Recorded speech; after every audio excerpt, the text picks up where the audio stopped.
யோபு 42ஆம் அதிகாரம் 12இன் முன்பகுதி 10ஆம் வசனத்தின் பின்பகுதி. கர்த்தர் யோபுவின் முன்னிலைமையை பார்க்கிலும் பின்னிலைமையை ஆசீர்வதித்தார். 10ஆம் வசனத்தின் பின்பகுதி அது இரட்டத்தனையான ஆசீர்வாதம் என்று நாம் தொடர்ந்து தேவ சமூகத்தில் தியானித்து கொண்டே இருக்கிறோம்.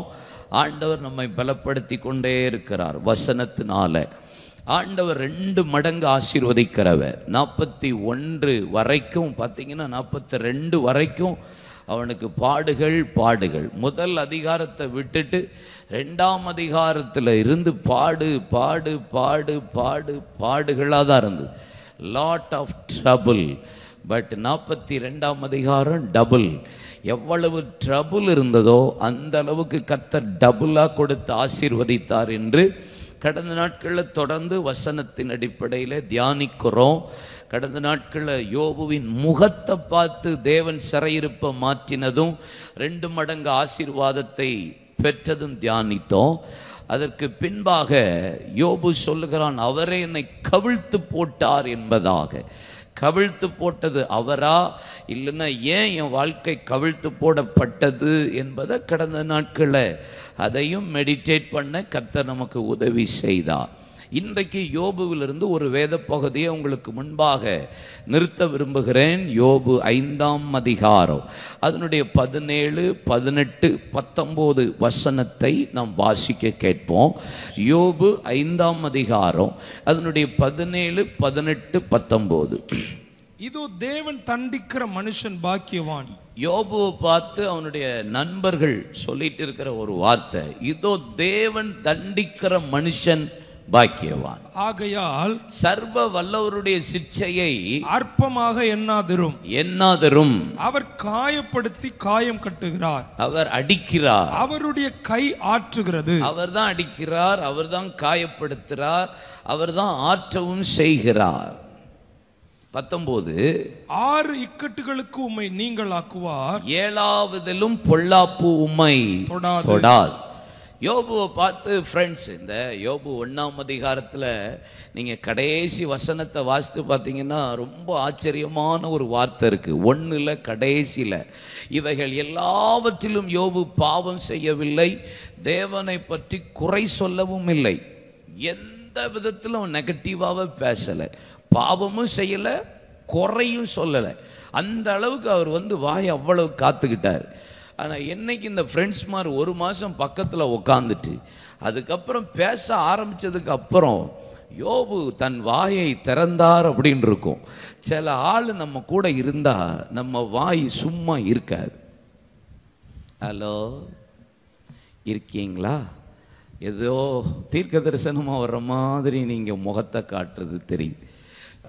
சில ஆள் கூட உக்காந்து, சில ஆள் கூட பேச, சில ஆள் கூட நீங்கள் தேவையில்லாமல் சில ஆட்கள் கொடுக்கிற அன்வான்ட் கவுன்சிலிங்ன்ட்டு ஆலோசனை, இதெல்லாம் பேச உக்காந்துட்டாங்கன்னா அங்கே ஒரு ஆலோசனை, இங்கே ஒரு ஆலோசனை, யாருக்காவது தேவையில்லாத நபர் கூட நீங்கள் பேச ஆரம்பித்தா கூட நல்லா இருக்கிற ஆள் கூட தேவையில்லாத அன்வான்ட் டிசிஷனை எடுக்கிறதை நான் பார்த்திருக்கிறேன்.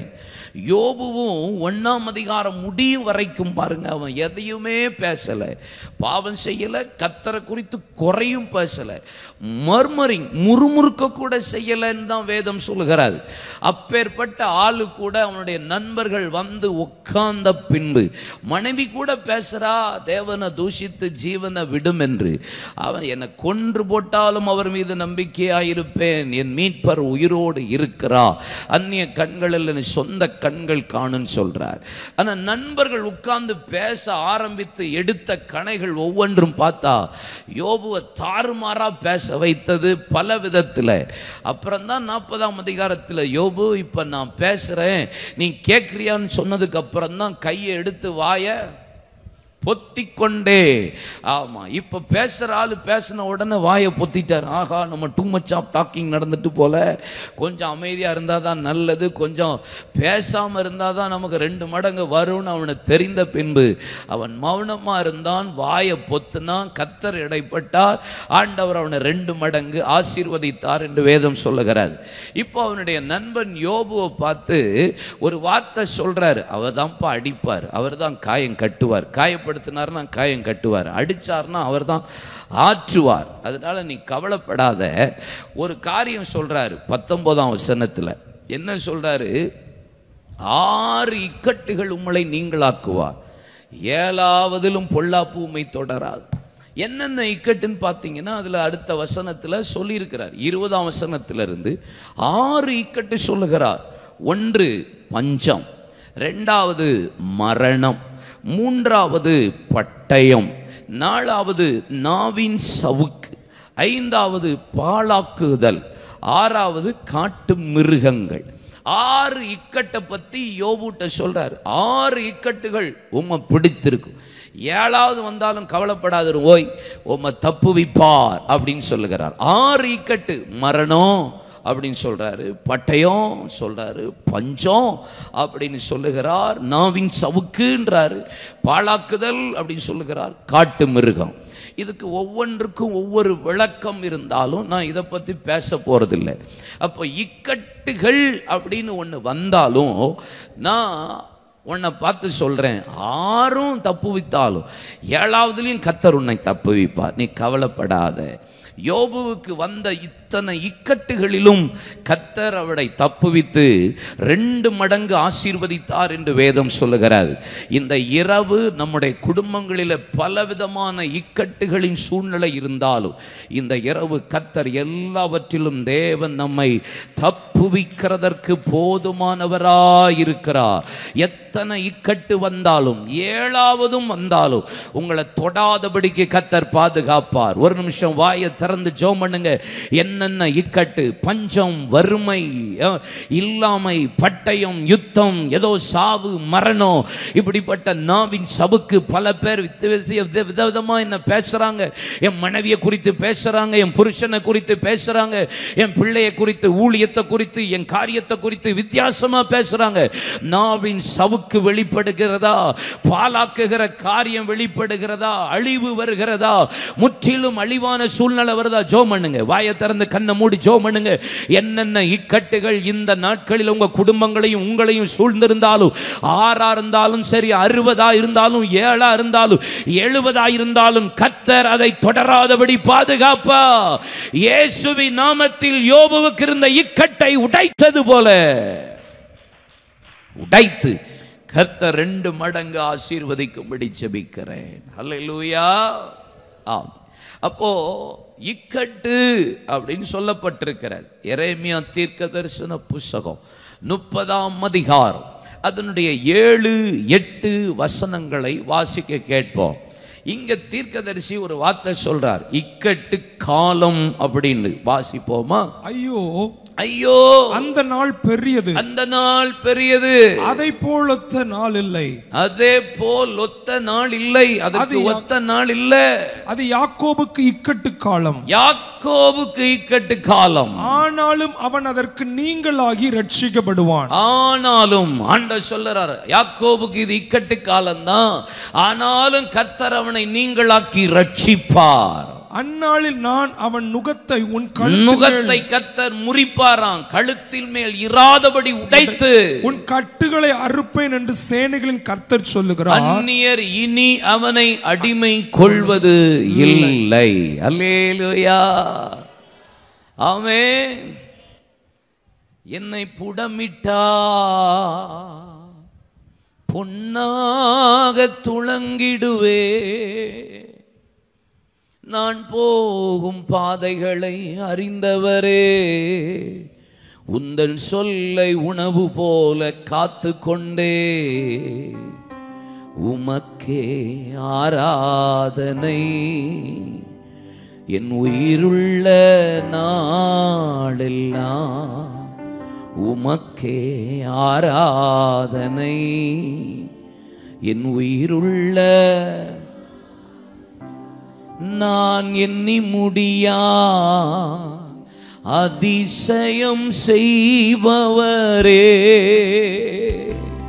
நான் எண்ணி முடியா அதிசயம் செய்பவரே,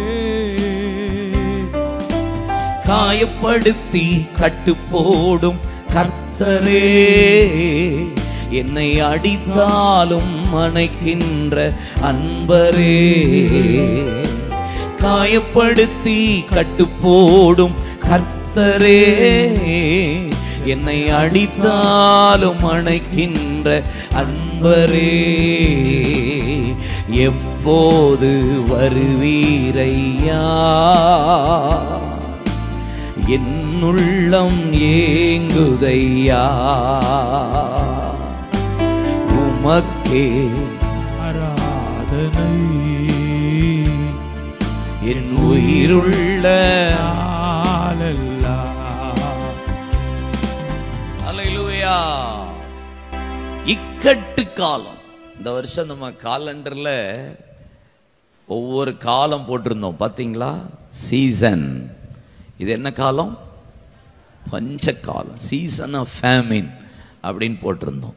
ஒவ்வொரு காலம் இந்த வருஷம் ஃபுல்லாக ஒவ்வொரு மாதமும் ஒவ்வொரு சீசனை பற்றி போட்டு அதுக்காக நம்ம காமிச்சிருந்தோம். இங்கே இந்த இக்கட்டு காலம் என் கண்ணுக்கு கொஞ்சம் மறைஞ்சிருந்திருக்கு. ஆமாம், தோத்திரம். இக்கட்டு காலம் என்ன காலமா? யோபுவுக்கு ஒரு இக்கட்டு காலம். அந்த காலத்தில் கர்த்தர் அவனுக்கு விடுவித்து 2 மடங்கு ஆசீர்வதித்தார். நம்முடைய வாழ்க்கையில் இப்படிப்பட்ட இக்கட்டுகள்லாம் வரலாம். நீங்கள் பிரசங்கி 3ஆம் அதிகாரத்தில் வாசித்தீங்கன்னா அதில் 28 காலம் இருக்குது. எத்தனை காலம்? ஆமாம், ஒவ்வொன்றிற்கும் ஒவ்வொரு காலம் உண்டு அப்படின்னு சொல்லிட்டு எல்லாம் சொல்ல. இறக்க ஒரு காலம், பிறக்க ஒரு காலம், நட ஒரு காலம், நட்டதை பிடுங்க ஒரு காலம், கொள்ள ஒரு காலம், குணமாக்க ஒரு காலம். வரிசையாக பார்த்தீங்கன்னா 28 டிஃப்ரெண்ட் கைண்ட் ஆஃப் சீசன், இல்லை 28 காலங்களை குறித்து போடப்பட்டிருக்கிறது. ஆனால் இந்த 28 காலத்திலையும் பிரசங்கி சொல்லும்போது இக்கட்டு காலம் மட்டும் விட்டுட்டார். எதை விட்டுட்டாரு? நான் விட்ட மாதிரி அந்த ஆளும் விட்டார் பாருங்க பிரசங்கியில். நான் 12 மாதத்தில் ஏதாவது ஒன்று போட்டிருந்துருக்கணும், ஆனால் போடலை. அவரும் ஏதோ ஞாபகத்தில் விட்டார், ஞானும் ஏதோ ஞாபகம் மருதியில் விட்டுட்டேன். தோத்திரம். இக்கட்டு காலம் அந்த பிரசங்கியில் இல்லை. அப்போ 28 + 1 29 காலங்கள் பிரசங்கியிலே நம்ம சொல்ல முடியும். ஆமென். அப்போ இக்கட்டு காலம் என்ற ஒரு பெரிய காலம் இருக்கு. இக்கட்டு காலம் தான் எப்படியெல்லாம் இருக்கும் பிரதர்? நெகேமியா 9ஆம் அதிகாரம் அதனுடைய 37ஆம் வசனத்தை பாருங்க. நெகேமியா 9:37. அதன் வருமானம் எங்கள் பாவங்களின் நிமித்தம் நீர் எங்கள் மேல் வைத்த ராஜாக்களுக்கு திரளாக போகிறது. எங்க மேல இருக்கிற வருமானம், நாங்க சம்பாதிக்கிற காரியம் ராஜாவுக்கு திரளாய் போகிறது. அவர்கள் தங்களுக்கு இஷ்டமானபடியே எங்கள் சரீரங்களையும் எங்கள் மிருக ஜீவன்களையும் ஆளுகிறார்கள். நாங்கள் மகா இக்கட்டில் அகப்பட்டிருக்கிறோம். மகா இக்கட்டு. எங்கள் வருமானங்கள் எல்லாம் பாவங்களும் எங்கள் மேல் வைத்த ராஜாக்கள் திரளாய் போகிறது, ராஜாக்களுக்கு போகிறது. அவர்கள் தங்கள் இஷ்டமானபடி எங்கள் சரீரங்களை, எங்கள் மிருக ஜீவன்களை, அல்லேலூயா, இப்படிப்பட்ட மகா இக்கட்டில் அகப்பட்டிருக்கிறோம். நீதிமொழிகள் 5ஆம் அதிகாரம் 10ஆம் வசனம் பாருங்க. அந்நியர் உன் செல்வத்தினால் திருப்தி அடைவார்கள், உன் பிரயாசத்தின் பலன் புறஜாதியாருடைய வீட்டில் சேருகிறது. சில நேரம் நம்ம சாப்பிட்ட, நம்ம சம்பாதிக்கிற பணம்லாம் எங்க போகுது? நீதிமொழிகள் 5ஆம் அதிகாரம் 10ஆம் வசனத்தில் புறஜாதியாருடைய வீட்டுக்கு போதான். கையின் பிரயாசத்தை நீ சாப்பிடுவாய், உனக்கு பாக்கியமும் நன்மையும் உண்டாயிருக்குன்னு தானே சங்கீதம் 128:2 சொல்லுகிறா. நான் சம்பாதிச்சேன்னா அது நான் தானே சாப்பிடணும். ஆனால் புறஜாதியாருடைய வீட்டுக்கு போகிறது, ராஜாக்கள் அதை ஆளுகிறார்கள். யாத்திராகமம் 5ஆம் அதிகாரம் 19ஆம் வசனத்தில் வாசித்து பாருங்க. இஸ்ரவேல் ஜனங்கள் எகிப்து தேசத்தில் அடிமையாக இருந்தபோது மோசே கொண்டு கர்த்தர் ரட்சிக்கும்படி பார்வோனுக்கு முன்பாக நிறுத்துகிறார். வழி விட்டு அனுப்பு, அது வரைக்கும் வைக்கோல கொடுத்தவன் அதுக்கப்புறம் பாருங்க போய் வழிவிட்டு அனுப்பு, வனாந்தரத்தில் பலி செய்து ஆராதிக்க வேண்டும் என்று சொன்ன அடுத்த ஃபிராக்ஷன் ஆஃப் செகண்ட் அவங்களுக்கு என்ன கொடுக்கலையா பாரு. வாசிக்கலாம் சார். 5:19. நீங்கள் ஒவ்வொரு நாளிலும் அறுத்து தீர வேண்டிய செங்கலில ஒன்றும் குறைவுபடாது என்று சொல்லப்பட்டதினாலே இஸ்ரவேல் புத்திரரின் தலைவர் தங்களுக்கு இக்கட்டு வந்தது என்று கண்டார்கள். ஏன்பா இந்த இக்கட்டு, எதனால இந்த நெருக்கம் வந்துச்சான்? ஒழுங்கா செங்கல் அறுத்துக்கிட்டு இருந்தோம், இந்த பய வந்தது தான் தாமதம். விடுதலைன்னா அவன் பாட்டுக்கு வைக்கோலை கொடுத்துட்டு அவன் மாட்டுக்கு எரிச்சு செங்கலை செஞ்சிட்டு இருந்தோம். லாஸ்ட் டைமு வைக்கோலும் தரமாட்டுக்கு, ஆனால் செங்கல் குறையவே கூடாதுன்ட்டா பாருங்க. இக்கட்டு. இன்னைக்கு குடும்பங்களில் அப்படிதான் நெருக்கம் வருது. சம்பளம் கம்மியாக தானே இருக்கு, ஃபீஸு கூட்டிக்கிட்டே இருக்க, எக்ஸாம் ஃபீஸ் கூடுத, பிள்ளைகளுடைய ஸ்கூல் ஃபீஸு, காலேஜ் ஃபீஸு எங்கே போகுது யோசிச்சு பாருங்க. பயங்கர டஃப்பான காலகட்டத்தில், இக்கட்டான காலகட்டத்தில் இருக்கிறோம். அல்லேலூயா. அப்போ இந்த இக்கட்டு இப்பெல்லாம் வருது. ஏன் இக்கட்டு? ஏன் இக்கட்டு? இந்த இக்கட்டு வர்றதனுடைய நோக்கம் என்ன? எதனால நமக்கு இப்படிப்பட்ட இக்கட்டுகள் வருது? ஒரு வசனம் வாசிப்போமா? உபாகமம் 31:16-17 பாருங்க. உபாகமம் 31:16-17 வாசிப்போமா? ஏன் இக்கட்டு வருது? நமக்கு தெரியணும் இல்ல, இக்கட்டுலாம் நெருக்கலாம் இருக்கு நமக்கு. ஏன் இக்கட்டு வருதுன்னு நம்ம அறியணும். வாசிக்க. கர்த்தர் மோசேயை நோக்கி, நீ உன் பிதாக்களோட படுத்துக்கொள்ள போகிறாய். இந்த ஜனங்கள் எழும்பி தாங்கள் போயிருக்கும் தேசத்தில் உள்ள அந்நிய தேவர்களை சோர மார்க்கமாய் பின்பற்றி என்னை விட்டு தங்களுடனே நான் பண்ணின உடன்படிக்கை மீறுவார்கள். அந்நாளிலே நான் அவர்கள் மேல் கோபம் கொண்டு அவர்களை கைவிட்டு என் முகத்தை அவர்களுக்கு மறைப்பேன். அதனால் அவர்கள் பட்சிக்கப்படும்படிக்கு அநேக தீங்குகளும் இக்கட்டுகளும் அவர்களை தொடரும். தீங்குகளும் இக்கட்டுகளும் அவர்களுக்கு தொடரும். அந்நாளிலே அவர்கள் எங்கள் தேவனன் எங்கள் நடுவே இராததினாலே அல்லவா இந்த தீங்குகள் எங்களை தொடர்ந்தது என்பார்கள். எதனால இந்த இக்கட்டு? எதனால இந்த வேதனை? எதனால இந்த தீங்கு? எதனால இந்த பாடு? எதுக்காக ஆண்டவர் கைவிட்டார்? எதனால அவர் நம்ம கூட இல்லாம போனார்? இக்கட்டு வந்ததும் தீங்கு வந்ததுக்குரிய காரணம் என்ன? என் ஜனங்கள் அந்நிய தெய்வத்தின் மீது சோரம் போனார்கள், அந்நிய தெய்வத்தை பின்பற்றி போனார்கள். நான் பிரியமே படாத ஒரு காரியத்துல போய் கையை வச்சுட்டான், அதனால எனக்கு எரிச்சல் வந்துருச்சு, அதனாலதான் இந்த இக்கட்டு. நம்ம கர்த்தருடைய பிள்ளைகள் என்ன விக்கிரகாராதனையா பண்ண போகிறோம்? அப்படி செய்ய மாட்டோம்ல. ஆனால் நீங்கள் சாலமோனை பாருங்களேன். எனக்கு அவன் காரியம்தான் பெரிய வேதனையாகவே இருந்துச்சு. 1 ராஜாக்களின் புஸ்தகம் 11ஆம் அதிகாரம் பாருங்கள். 1 ராஜாக்கள் 11ஆம் அதிகாரம், நீங்கள் 1 - 14 வசனம். நீங்கள் அதுக்கு முன்னாடி ஒரு வசனம் பார்க்கணும். 1 ராஜாக்கள் 5ஆம் அதிகாரம் 4ஆம் வசனம். 1 Kings chapter 5:4. இப்பொழுது என் தேவனாகிய கர்த்தர் எங்கும் எனக்கு இளைப்பாறுதலை தந்தார். சாலமோன் சொல்ற வேர்டு பாருங்க, எங்கும் இளைப்பாறுதல் தந்தார். விரோதியும் இல்லை, இடையூறும் இல்லை. எங்கேயுமே தீங்கு கிடையாது, எங்கேயுமே இக்கட்டு கிடையாது, எங்கேயுமே யுத்தம் கிடையாது. சூப்பர். அவனே கொடுக்குற ஸ்டேட்மெண்ட்டுங்க, அவன் கொடுக்கிற வாக்கு மூலமே பாருங்க. இடையூறும் கிடையாது, யுத்தமும் இல்லை, இளைப்பாறுதலோட நான் ஜீவிக்கிறேன். கர்த்தர் எனக்கு எங்கேயும் சந்தோஷத்தை கொடுத்திருக்கிறார். ஆனால் அப்படியே 1 ராஜாக்கள் 11ஆம் அதிகாரம் 1 வாசித்து பாருங்க. அங்க சாலமோன் எகிப்து அங்க பார்வோன் குமாரத்தை விவாகம் பண்ணினது மாத்திரம் அல்லாமல் மோவாபியர, அம்மோனியர, ஏதோமியர, சீதோனியர, ஏத்தியர, அந்நிய ஜாதியரோடு அநேக ஸ்திரீகளின் மீது ஆசைகளை வைத்தான். மேலாக்குகளுக்கு மோலாக்குகளுக்கு பலிபீடத்தை கட்டி ஆராதித்தான். அங்க புறஜாதி பெண்களோடு சேர்ந்து விக்கிரகங்களுக்கு தூபம் காட்டினான்.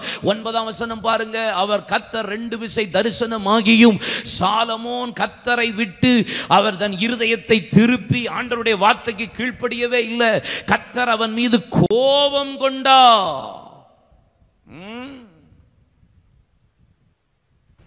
கொஞ்சம் அவனே ஸ்டேட்மெண்ட் கொடுக்குறான், எனக்கு இளைப்பாறுதல், யுத்தமே இல்லை, இடையூறே இல்லை, ஒரு பய எனக்கு தீங்கு செய்யறதுக்கு ஒரு பய கிடையாதுங்கிறான். ஆனா கொஞ்சம் தான் 5 அதிகாரம் தாண்டி 11ஆவது அதிகாரத்தில் பாருங்க, ஃபுல்லா அந்நிய பெண்கள். ஒருத்திய கட்டினா கழுத ஒரு 1000 பேரையா கெட்டுவான் அந்த பையன். எத்தனை பெண்கள்! பார்வோன் குமாரத்திக்கு ஒரு மாளிகை வேற கட்டி வச்சிருந்தான் இருக்குல்ல பைபிள்ல, இல்ல இருக்கா இல்லையா? பைபிள் இருக்கா இல்லையா? பார்வோன் குமாரத்தினுக்கு மட்டும், மகளுக்கு மட்டும் ஒரு மாளிகை கட்டினானா. கொஞ்சம் குறைய எவ்வளோ சேட்டை இருக்கும் பாருங்களேன். 1 ராஜாக்கள் 7ஆம் அதிகாரத்தில் 8ஆம் வசனத்தில் நினைக்கிறேன், அவன் விவாகம் பண்ணின பார்வோன் குமாரத்திக்கு அதே போன்ற மரமனைக்குள்ள அதே போன்ற மாளிகை போன்ற ஒரு மாளிகையை கட்டி வச்சான். அவளுக்கு மட்டும் யுனிக்காக செஞ்சு வச்சுருக்கான் பாருங்க. மற்ற எல்லா பிள்ளைகளுக்கும் இல்லாத விட அவளுக்கு கட்டி வச்சு அவளோட தூபம் காட்டி, விக்கிரகங்களுக்கு தூபம் காட்டி, கடைசியில் அவன் நிலைமை எவ்வளவு இக்கட்டு பாருங்களேன். சத்துரு கையில் 12ஆம் அதிகாரம் பாருங்க, கர்த்தர் உடனே அந்நிய ராஜா கையில் ஒப்பு கொடுக்கிறார். 12ஆம் அதிகாரம் 1 ராஜாக்கள் 12, சத்துரு கையில் ஒப்பு கொடுக்கிறார், அந்நிய ராஜா கையில் ஒப்பு கொடுக்கிறார். இதுவரைக்கும் எனக்கு இடையூறு இல்லை, யுத்தம் இல்லை, எந்த ஆளும் இல்லை, இளைப்பாறுதலோடு இருக்கிறேன்னு, இக்கட்டு இல்லை, தீங்கு இல்லைன்னு சொன்ன ஆளு என்னைக்கு அந்நிய காரியங்கள் மீது கையை வச்சானோ, புறஜாதிகள் கூட கை கோர்த்தானோ, என்னைக்கு விக்கிரக ஆராதனைக்காரர்களோடு கை கோர்த்தானோ, அடுத்த ஃபிராக்ஷன் ஆஃப் செகண்ட் அவனுக்கு நடந்ததெல்லாம் தீங்கு. சத்துரு கையிலே ஒப்பு கொடுக்கப்பட்டான் என்று வேதம் சொல்லுகிறது. அல்லேலூயா சொல்லுங்களேன்.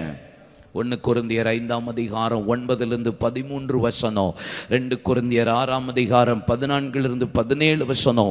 சபைக்கு உள்ள நீங்க எப்படி வேறுபாடோட வாழணும், சபைக்கு வெளியே நீங்க எப்படி வேறுபாடோட வாழணும் என்பதை 1 கொரிந்தியர் 5 9லிருந்து 13 வசனமும், 2 கொரிந்தியர் 6ஆம் அதிகாரம் 14லிருந்து 17 வசனம். அந்நிய நுகத்தில் அவிசுவாசியோடு பிணைக்கப்படாதிருப்பாயாக, இருளுக்கும் ஒளிக்கும் சம்பந்தம் ஏது? விசுவாசிக்கும் அவிசுவாசி, ஆமென், விக்கிரகங்களுக்கும் தேவாலயத்துக்கும் சம்பந்தம் ஏது? இசைவு ஏது? அந்நிய நுகத்தில் அவிசுவாசியோடு பிணைக்கப்படாதிருப்பாயாக. ஒரு உபச்சாரக்காரனாவது வேசிக்கல்லனாவது சபைக்குள்ள இருந்தால் அவனோடு நீ எவ்வளவு வேணும் கலவக்கூடாதுன்னு. வெளியே குறித்த காரியங்களை குறித்து நான் சொல்லவில்லை, வெளியே இருக்கிறவனை குறித்து நியாயம் தீர்க்கிறது எனக்கு கொடுக்கப்படவில்லையே. உள்ள இருக்கிற சபைக்குள்ள இருக்கிற நீ எப்படி இருக்கணும், அதில் டிஃபரன்சியேஷன் பண்ணி காட்டு அப்படின்றார். அப்போ சர்ச், கர்த்தருடைய பிள்ளைகள் ஏசப்பாவுடைய இரத்தத்தினால கழுவப்பட்டு ஆவியினால தாக தீர்க்கப்பட்டு பிதா குமாரன் பரிசுத்தாவி நாமத்தினால மூழ்கி ஞானஸ்தானம் எடுத்ததுக்கு பின்னாடி நம்ம அப்பப்போ ஒரு டிஃப்ரெண்ட் கைண்ட் ஆஃப் ஜீவியம் வாழ தான் வேண்டி இருக்குல்ல. வாழணும். வாழ எங்கே அப்படி இடறோமோ அன்னைக்கு தீங்கும் இக்கட்டும் என்னை பிடித்தது. இக்கட்டு காலம். அல்லேலூயா. நம்ம சில நேரம் மோஸ்ட் ப்ராபப்லி காம்ப்ரமைஸ் ஜீவியம் தான் பண்ணிடுவோம். Too much of time compromise பண்ணிடுவோம். சண்டே தானே, இதில் என்ன இருக்குது? ஒரு சண்டே கட்டடிச்சா என்ன இருக்குது? சர்ச்சுக்கு வராமல் இருந்தால் என்னாச்சு? பைபிள் வாசிக்காமல் இருந்தால் என்ன இருக்குது? ஒரு ஞாயிற்றுக்கிழமை தானே அப்படின்ற ஒரு சின்ன அலட்சியம் பாருங்கள். இதுதான் உங்களை டக்குன்னு நம்மளை கத்தரை விட்டு தூர பிரிக்கும். என்னாகும் 23ஆம் அதிகாரம், பேழையாம் பாலாக்கு சொன்ன வார்த்தை கேட்டு ஒவ்வொரு கொடுமுடி உச்சியிலையும் பலி செலுத்தி அவன் இங்கே மேலே இருந்து சபைக்கு சொல்லும் போது ஒரு வார்த்தை பாருங்கள். 9ஆம் வசனத்தில், கண்மலை உச்சியிலிருந்து அவனை கண்டு குண்டுகளிலிருந்து அவனை பார்க்கிறேன். இந்த ஜனம் ஜாதி ஜனத்தோடு கலவாதபடி தனியே வாசம். இந்த ஆளை பார்த்தா யுனிக்காக இருக்காயா, இவன் கிறிஸ்தவன்னு தெரியுது, இவன் ஜெபிக்கிறவன்னு தெரியுது, இவன் சபைக்கு போகிறவன்னு தெரியுது, இவன் ட்ரெஸ்ஸை பார்த்தாலே தெரியுது, இவன் ஆட்டிடியூடை பார்த்தாலே தெரியுது. சங்கீதம் 71:20, அநேக இக்கட்டுக்களையும் ஆபத்துக்களையும் காணும்படி செய்த என்னை நீர் திரும்பவும் உயிர்ப்பித்து திரும்பவும் என்னை பூமியின் பாதாளங்களிலிருந்து ஏற பண்ணுவீர். இப்படி சில நேரம் இக்கட்டு வருதா, ஒரு ஜெபம் பண்ணுங்க. ஆண்டவரே, இந்த ஆபத்து இக்கட்டு ஆண்டவரே எனக்கு வரக்கூடாது, என்னை உயிர்ப்பீங்க, திரும்பவும் என்னை பூமியின் பாதாளங்களிலிருந்து ஏற பண்ணுவீராக. என்னென்ன இக்கட்டெல்லாம் இருக்கோ கர்த்தர் இன்னைக்கு உங்களை விடுவிப்பாராக. ஏன் இக்கட்டு வருது?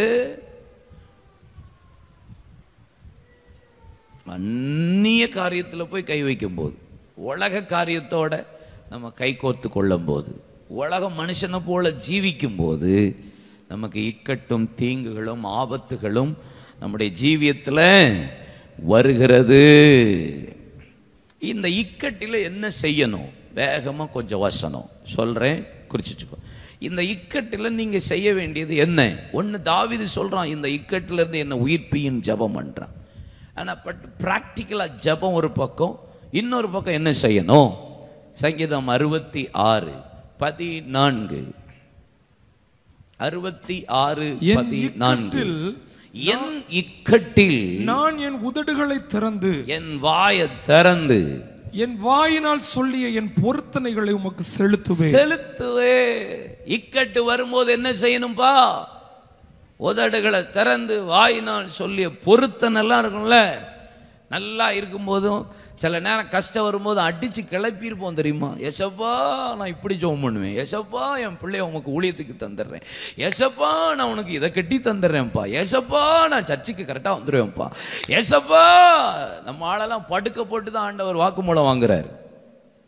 அல்ல சில முன்னும் பின்னும் கேட்ட போட்டுட்டு தான் வாயத்தர வாயத்தர வாயத்தர. நல்லா இருக்கும் போது நீ திறக்கிறியா? திறக்கவே மாட்டேங்க. வாயத்தர ஏசப்பா என் 2 பிள்ளைகளும் ஊழியத்துக்கு, ஏசப்பா என் 3 பிள்ளைகளும் ஊழியத்துக்கு. ஏண்டா அது அப்பயே சொல்லமாடா, படுக்க போட்டாடா அவன்கிட்ட வாங்கணும். இல்லையா சொல்லுங்க. இக்கட்டில் என் வாயை திறந்து நான் சொல்லிய பொருத்தனையெல்லாம் உமக்கு செலுத்துவேன். நீதிமொழிகள் 20:25 பாருங்க. 20:25 பரிசுத்தமானதை விழுங்குகிறதும் பொருத்தனை செய்த பின்பு யோசிக்கிறது மனுஷனுக்கு எப்படியா இருக்குவா? கண்ணியா இருக்கும். பிரசங்கி 5:4 பாருங்க.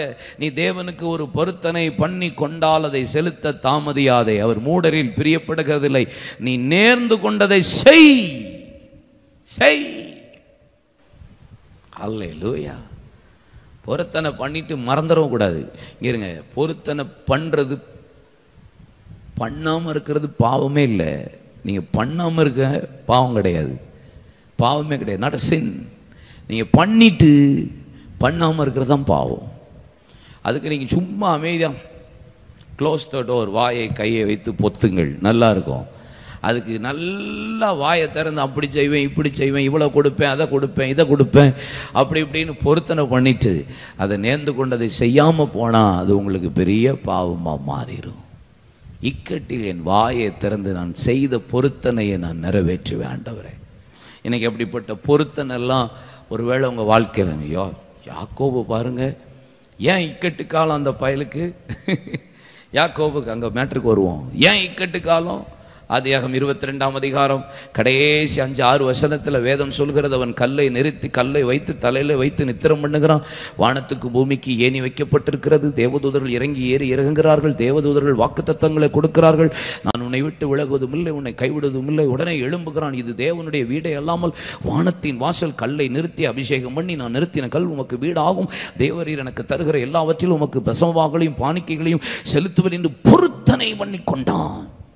பாசு கோளும் தடியோடு புறப்பட்டு போனான். கர்த்தர் பொருத்தனை பண்ணிட்டான்ட்டு மாங்குன்னு கர்த்தர் அவனை ஆசீர்வதிச்சு 2 பரிவாரத்தோடு திரும்பி வரான். அது வரைக்கும் பாசு பொருத்தனையும் மறந்துட்டா. அப்படி இல்லையா? ஏன் யாக்கோபே உனக்கு இக்கட்டு காலம்?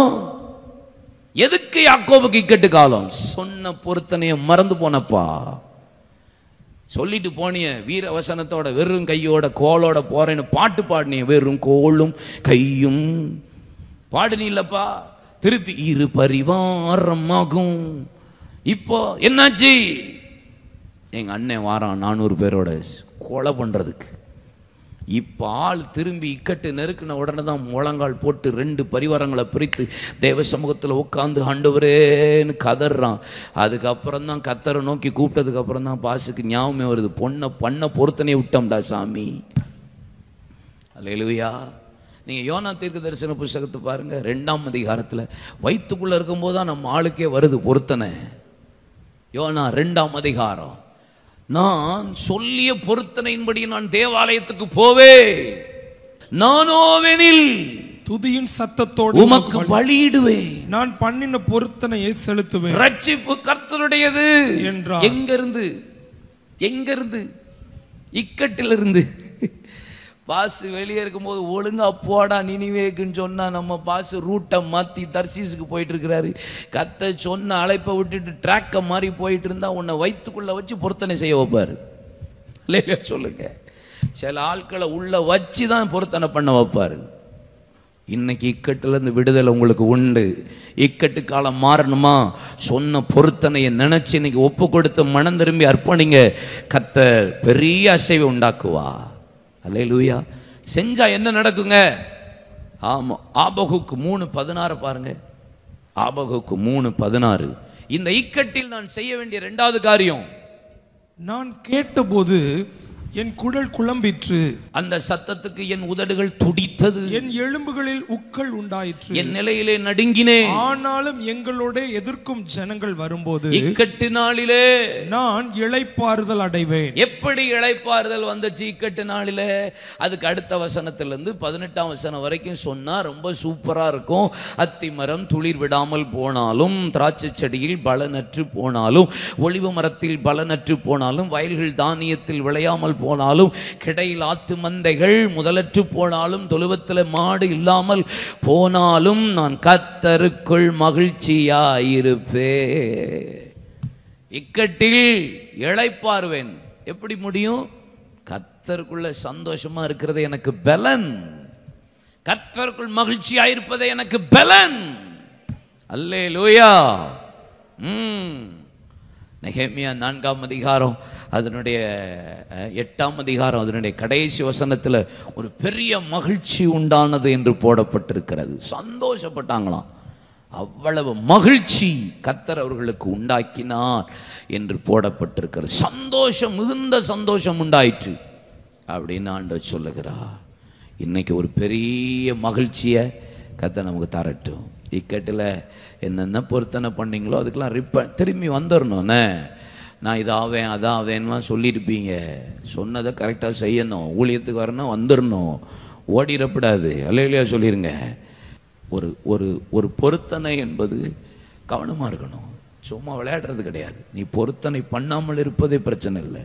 பொருத்தனை பண்ணிட்டு ஏன் இந்த இக்கட்டு, ஏன் இந்த கஷ்டம்? யோபுவே 6 இக்கட்டில் 7ஆவதுல உம்மை தொடராதபடி கர்த்தர் காப்பார். உங்களை காப்பார். நீங்கள் என்ன செய்யணும்? அந்நிய காரியத்திலிருந்து விலகி நடக்கணும். இக்கட்டில் என்ன செய்யணும்? கர்த்தரை நோக்கி கூப்பிடணும். கூப்பிடுங்க. இக்கட்டில் என்ன செய்யணும்? பொருத்தனை பண்ணுங்க. இக்கட்டில் என்ன செய்யணும்? கர்த்தருக்குள் களி கூறுங்க. I can do all things through Christ who strengtheneth me. என்னை பலப்படுத்துகிற கிறிஸ்துவினால் எல்லாவற்றையும் செய்ய எனக்கு பலன் உண்டு. ஒரு 4 வசனம் டக்குன்னு சொல்கிறேன், ஒவ்வொன்றா குறிச்சுக்கோங்க. யோபு 15:24. யோபு 15:24. இக்கட்டும் நெருக்கமும் அவனை கலங்க பண்ணி யுத்த சன்னத்தானன் ராஜாவை போல் அவனை மேற்கொள்ளும். இக்கட்டில் துன்மார்க்கனை இக்கட்டு மேற்கொள்ளுமா? நாம் துன்மார்க்கனாய் இருந்தால் இக்கட்டு என்னை மேற்கொள்ளும். அப்படி எழுதிக்கோங்க. யாரை மேற்கொள்ளும்? துன்மார்க்கனாய் இருந்தால் இக்கட்டு மேற்கொள்ளும். சங்கீதம் 25:22. தேவனே, இஸ்ரவேலை அவனுடைய எல்லா இக்கட்டுகளுக்கும் நீங்களாக்கி மீட்டுவிடும். நீங்கள் இஸ்ரவேலாயிருந்தால், நீங்கள் ஜெபிக்கிறவர்களாயிருந்தால் இக்கட்டு உங்களை மேற்கொள்ளாது. கர்த்தர் விடுவிப்பார், மீட்டு விடுவார். நீங்கள் துன்மார்க்கனாயிருந்தால் இக்கட்டு உங்களை மேற்கொள்ளும். நீங்கள் இஸ்ரவேலாயிருந்தால் இக்கட்டிலிருந்து மீட்கப்படுவீர்கள். நீதிமொழிகள் 11:8. நீதிமான் இக்கட்டினின்று விடுவிக்கப்படுவான். நீதிமானாய் நீங்கள் இருந்தால் இக்கட்டிலிருந்து விடுவிக்கப்படுவீர்கள். இக்கட்டிலிருந்து மீண்டும் நான் சொல்றேன், மீண்டும் அதே வார்த்தைக்கு போய்க்கோங்க. எரேமியா 30:7. நீங்கள் யாக்கோபா இருந்தால் கர்த்தர் உங்களை இக்கட்டிலிருந்து ரட்சிப்பார், நீங்களாக்கி ரட்சிப்பார். நீங்கள் யாக்கோபா மாறணும், ஒப்பு கொடுக்கிறவர்களாக மாறணும், இஸ்ரவேல் ஜெபிக்கிறவர்களாக மாறணும், நீதிமான் இரத்தத்தினால கழுவப்பட்டவர்களாக மாறணும். துன்மார்க்கனாக இருந்தால் இக்கட்டினை மேற்கொள்ளும். எழுந்து நிற்போமா? ஒருவேளை பொருத்தனையை மறந்துருப்பீங்க, ஒருவேளை ஒப்பு கொடுக்காமல் இருந்திருப்பீங்க. சில நேரம் ப்ளீஸ் கம், கர்த்தருடைய சமூகத்தை நோக்கி பாருங்க, கர்த்தரை நோக்கி பாருங்க. என் இக்கட்டில் மனித உதவி விருதா. இக்கட்டில் மனுஷன் உதவியே பண்ண முடியாது. நீங்கள் இக்கட்டு நேரத்தில் மனுஷனை தேடி போயிடாதீங்க. மனித உதவி விருதா. அல்லேலூயா. கண்களை மூடி, ஒருவேளை நான் பொருத்தனையை மறந்துட்டேன், கர்த்தரை நோக்கி கூப்பிடி ஜெபிக்க மறந்துட்டேன், சந்தோஷப்பட கர்த்தருடைய மகிமையை பார்க்க மறந்துட்டேன். 6 இக்கட்டு இல்ல, 7 உம்மை தொடராது. ஏன்னா அவன் நீதிமான். அவன் கர்த்தரை நோக்கி ஜெபிக்கிற மனுஷனா இருந்தான், தன்னை ஒப்பு கொடுக்கிற மனிதனா இருந்தான். அதனால தான் கர்த்தர் யோபுவின் இக்கட்டிலிருந்து கர்த்தர் அவனை விடுவித்து 2 மடங்கு ஆசீர்வதித்தார். செஞ்ச பொருத்தனையை மறந்திருப்பீங்கன்னா இன்னைக்கு ஒப்பு கொடுங்க. அவரை நீங்க கூப்பிட மறந்திருந்தீங்கன்னா இன்னைக்கு ஒப்பு கொடுங்க. ஒருவேளை அந்நிய காரியங்களில் தலையிட்டு இருப்பீங்கன்னா இன்னைக்கு ஒப்பு கொடுங்க. மாற அர்ப்பணிங்க. தகப்பனே, எங்க இக்கட்டில் இன்றைக்கு ஒரு பெரிய விடுதலை உண்டாவதாக. நீங்கள் யாக்கோபா இருந்தா கர்த்தர் உங்களை விடுவிப்பார். இக்கட்டிலிருந்து நீங்கள் நீதிமானாயிருந்தா இக்கட்டிலிருந்து உங்களை மீட்டுக் கொள்ளுவார். நீங்கள் இஸ்ரவேலாயிருந்தா கர்த்தர் உங்களை இக்கட்டிலிருந்து விடுவிப்பார், மீட்டுக் கொள்ளுவார், ரட்சிப்பார். துன்மார்க்கனை இக்கட்டு மேற்கொள்ளும். என் குடும்பத்தில் இக்கட்டு, என் பிசினஸ்ல இருக்கிற இக்கட்டு, என் வாழ்க்கையில் இருக்கிற எல்லா இக்கட்டுகளும் தீங்குகளும் இந்த ராத்திரி விடுவிக்கப்படுவதாக, வெளியேறுவதாக. I break every yoke. எல்லா நுகத்தடிகள் முறிக்கப்படுவதாக என்று நான் ஜெபிக்கிறேன். குடும்பத்தில் இருக்கிற எல்லா போராட்டங்கள், தீங்குகள், இக்கட்டுகள் விலகட்டும். விடுவீங்கப்பா, விடுவீங்கப்பா. யாக்கோபே, உனக்கு ஒரு இக்கட்டு காலம் தான் இது. ஆனாலும் fear not, பயப்படாதே. நான் உன்னை ரட்சிப்பே, நான் உன்னை நீங்களாக்கி ரட்சிப்பே. உன் கழுத்தில் இருக்கிற நுகத்தடியை உடைப்பே. உன்னை விடுவிக்கிற தேவனாகிய கர்த்தர் நான். என்னை நோக்கி கூப்பிடு. ஆபத்து காலத்துல என்னை நோக்கி கூப்பிடு. நீ அறியாததும் எட்டாததுமான பெரிய காரியங்களை அறிவிக்கிற தேவன். அவர் உன்னை விடுவிப்பார். நீ என்னை மகிமைப்படுத்துவார்.